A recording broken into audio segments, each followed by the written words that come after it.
Hello, everybody, and thank you, Branksome, for giving me the opportunity to speak today. I'm very flattered to be asked and included in such august company. First of all, happy Earth Day, and let's have a big shout out to all those people around the world who are marching for science today. My story, yes. My story is sort of scientific, a little bit, but anyway, it started here within, it's the story of how an advancing technology, an evolving technology, impacted my life and pitched me into fields of study that I never thought I would encounter. And it all started back in the Stone Age here at BranksomeHall. Where I received an extremely good education, but I had no idea when I finished what I wanted to do in life. And I went on to the Ontario College of Art because I was interested in design and painting, but it became rapidly clear that I was not destined to be a full-time painter. But a friend told me about an extremely intriguing job offer, which was to go work for a film editor. I had no idea what that even meant, but it sounded like fun, so I went along to investigate. And Donald Ginsberg, my future boss, had a studio in an attic, very small attic there, and it was there from his assistance that I learned all the tricks of the film editing trade on this machine called a moviola. It was the age of 16 millimeter and 35 millimeter film then, and I learned how to make a splice, and it was the age of scissors and glue, as you can see from the beehive hairstyle there. So by accident, really, I learned all the skills I needed to edit a film, and fortunately went on to work at the CBC and on several film series. One problem. I was in love, and my boyfriend was a musician, and he was not in Toronto, he was in New York. So I was spending a lot of time in New York, and I happened to meet there a person who would change my life entirely. He was a filmmaker and went on to be the co-inventor of IMAX. His name was Ferguson, and he was also a cinematographer and a producer. And he was just beginning a project for Expo 67 in Montreal. And it was about life in the Arctic and the Antarctic. And he said, how about, would you like to work on it? Well, I couldn't believe my luck and said, well, of course, absolutely. Not realizing that this would be, I would say, the second phase of the technology into my life, the film editing being the first, that at Expo, all the rage was multi-image technology, and our film was the mother of all multi-image films. 11 35 millimeter screens arrayed in a circle to tell the story, all of which had to run perfectly in sync with one another. The audience, to keep them moving through, sat inside looking out at the screens. You can see the projectors behind them there. The problem was they were on a moving floor to keep everything rolling. And as the edit slave, it was my job to keep all of those film projectors in sync. So if you were editing the film and you shortened one screen, it rippled all the way through all 11. So that got Graham and his partners to thinking, we need to get rid of all these projectors. Let's invent a film format large enough to take all these multiple images. Then we won't kill Toni anymore. And they started doing that. I was just about dead, so I took a long vacation and went to London. Well, it was the swinging late 60s. I was a hopeless tourist, just hopeless. So I wound up working for a Canadian filmmaker named Alan King. You may have heard of him. Doing documentaries and also pioneering the first rock videos. And you may recognize two of the people I did quite a bit of work for at that time. And you can see that the moviola then in 1968 was still in use, and so was the beehive hairdo. Meanwhile, back in Toronto, I went to visit my parents and saw what Graham and his partners had been up to. And it was as big as a truck and more noisy than a locomotive. And this was IMAX projector #1, which ran 70mm film, projected on a bed sheet. So I thought they were totally crazy. I didn't get it at all. But the rest is history, and IMAX was born. The first film that well, here's a little bit about the actual format. You can see that the two pieces of film on the right, they're the IMAX format, but you can see how the 35 and even 16 imagery could fit many times inside that. But needless to say, when people saw the beautiful, big, lovely frame, multi-image was never mentioned again. Graham was asked to make the first film for the first permanent IMAX theater, which was at Ontario Place, down on the waterfront here. And here he is shooting with the first camera, the famous forest fire scene from that film. We realized that with the big frame, it's a 60 by 80 foot screen, and immersed its audience very, very deeply inside the picture, and we realized that it could take you places you couldn't normally go. That was its attraction for audiences, and space was one of them. So we tried to persuade NASA that they should take one of our cameras to space, and we made a proof of concept film, and they said, okay. So we started to build a space camera. And this is the first space camera, not that much different from the ground cameras. It weighs about 80 pounds, nothing in zero gravity, of course. And we set about all that you have to do to fly a camera in space. First thing you have to do is test your equipment. And you do this on a diabolical aircraft called the Vomit Comet. And the Vomit Comet flies, has its own airspace, and it flies a series of parabolic arcs for hours. And at the top of each arc, you get 30 seconds to a minute of weightlessness. And that's when you do your testing of your equipment if you're not being really, really sick. But fortunately, Graham and the team here, they have brass guts, as they say in the Air Force, and they didn't get sick. Then you have to train your crews, because we would really like to have gone ourselves to space, but couldn't.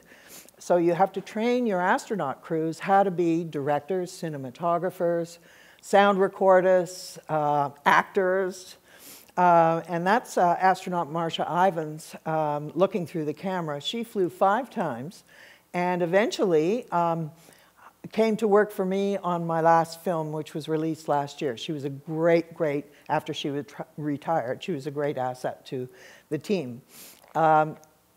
Finally, we get to space, and you see now that a 25-pound magazine doesn't weigh anything in space. And we were assigned 3 flights in the mid-'80s to make a film called The Dream is Alive, which was really took audiences to zero gravity for the first time ever. And that was the point at which new fields of study kind of entered my life. Because to support all those flights at NASA, you've got to learn all about orbital mechanics, how to capture a satellite with the Canadarm, how a spacewalk is done, etc. You can't support the flight and be part of that infrastructure without it.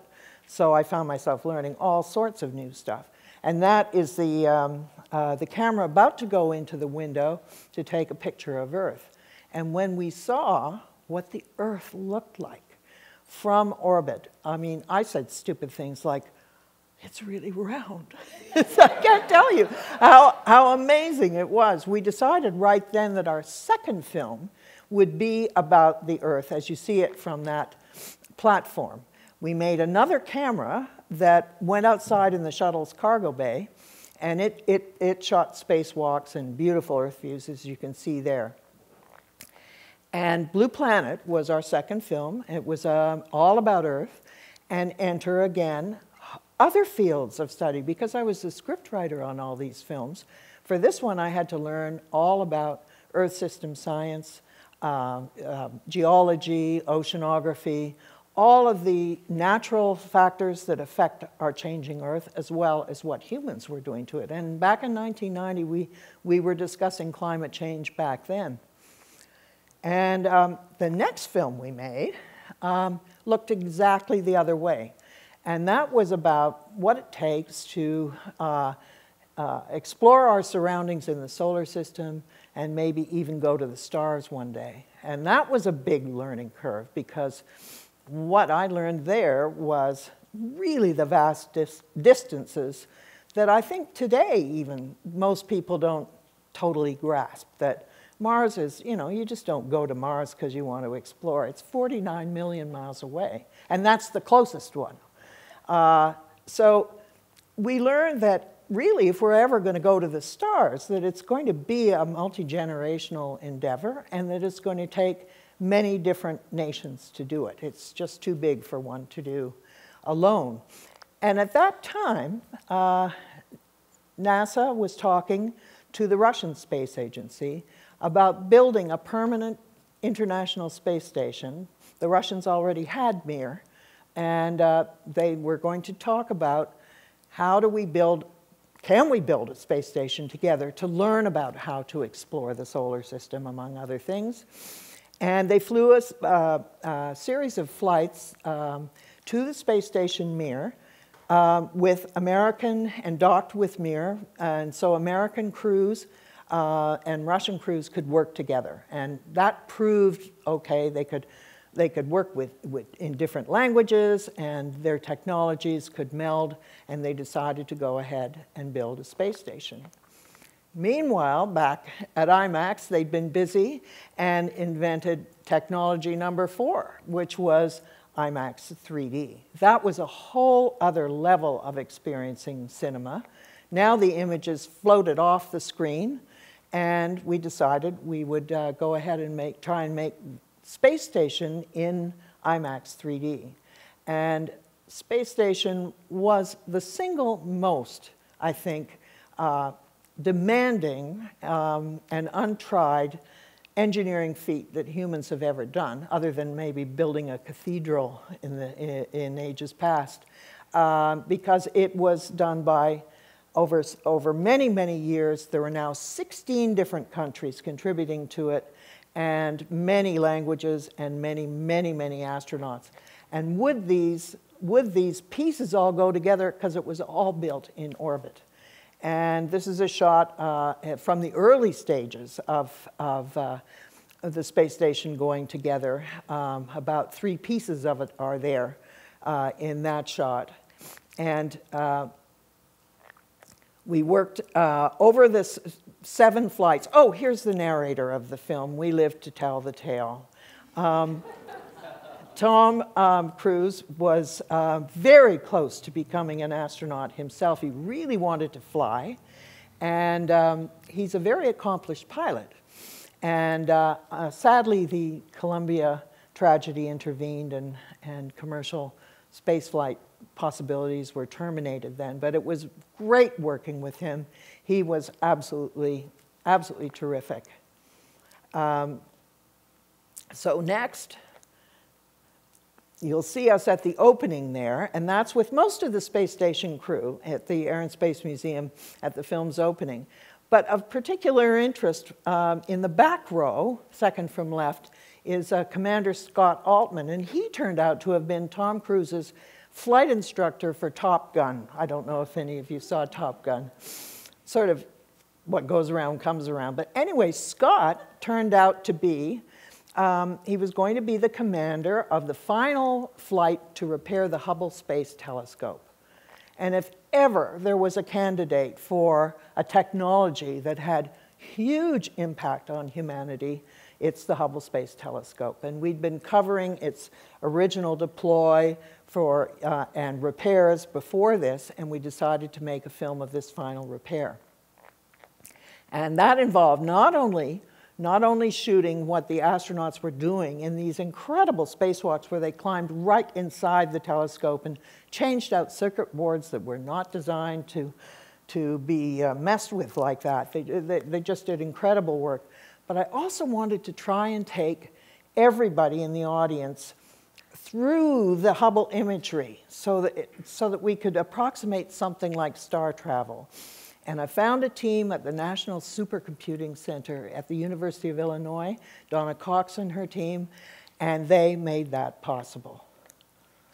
This is not CGI, it's not special effects. That's a real Hubble imagery of the Orion Nebula. And we flew all the way from Earth to the Orion Nebula. Then we went forward from this view right down to where you see the bright stars in the middle. And that's where solar systems are being born. It's absolutely incredible. In another sequence, we flew into the Hubble Deep Field to the very edge of the visible universe and back. It was really astonishing what we could achieve with Hubble data. At the same time, we were exploring a completely different world, which is the bottom of the ocean. There you can see the IMAX camera in its housing. I seem only to work in airless environments, but you can see the camera in its housing. And that is a picture of Howard Hall and his wife, Michelle. They're very, very talented underwater filmmakers themselves. It was a real privilege to work with them. That whole rig, you need lights. There's a team of 8 divers. That whole assemblage weighs 1 ton.